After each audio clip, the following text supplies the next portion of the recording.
हम फटाफट से interest on drawing by product method समझ लेते हैं क्या होता है। इंटरेस्ट ऑन ड्राइंग पे प्रोडक्ट मेथड क्या बोलता है कि आपको अगर इंटरेस्ट ऑन ड्राइंग निकालनी है तो आप एक काम करो, आप टोटल ऑफ द प्रोडक्ट लो, उसको जो रेट है इंटरेस्ट ऑन ड्राइंग का उससे मल्टीप्लाई करो और इंटू 1/12 या फिर 1/365, दोनों में से एक चीज होगा। अगर आप डेज में कंप्यूटेशन कर रहे हो तो 1/365, अगर आप मंथ्स में करते हो 1/12 वो कर दो। ठीक है, तो हमें रेट तो पता है, जो क्वेश्चन में दी हुई कि 6% दिए वो आ जाएगा, ये नंबर भी दिया हुआ है, हमें निकालना टोटल प्रोडक्ट है। टोटल प्रोडक्ट कैसे निकलता है? सबको कुछ नहीं करना, आपको सबसे पहले हर अलग अलग डेट पे ड्राइंग्स दी हुई होगी कि आपने किस डेट को कितनी ड्राइंग की है, कि अच्छा ये 1 2 3 4 आपको 5 डेट्स दी हुई है, आपको ड्राइंग का अमाउंट दिया हुआ है।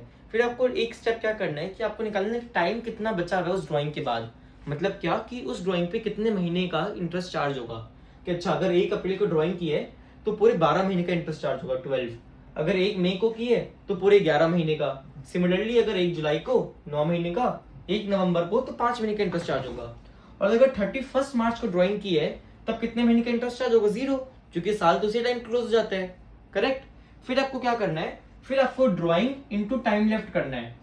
तो जब आप ड्राइंग इनटू टाइम लेफ्ट करोगे तो आपको प्रोडक्ट मिलेगा। ठीक है, जो सबका यहाँ पे आपको मल्टीप्लीकेशन आ गया, फिर आपको लास्ट में उसका सम करना है। सम आ गया, फिर आपको अब ये चीज फॉर्मूला डाल देनी है कि अच्छा 10,80,000 टोटल प्रोडक्ट हो गया, रेट कितना है हमारा 6%, तो इंटू 6/100, और हमने मंथ्स में कंप्यूटेशन की थी टाइम लेफ्ट, सो इंटू 1/12। इसको आप सॉल्व करोगे, आपका इंटरेस्ट ऑन ड्राइंग का आंसर आ गया। आई होप कि आप लोगों को प्रोडक्ट मेथड एकदम आसानी से समझ में आ गया होगा।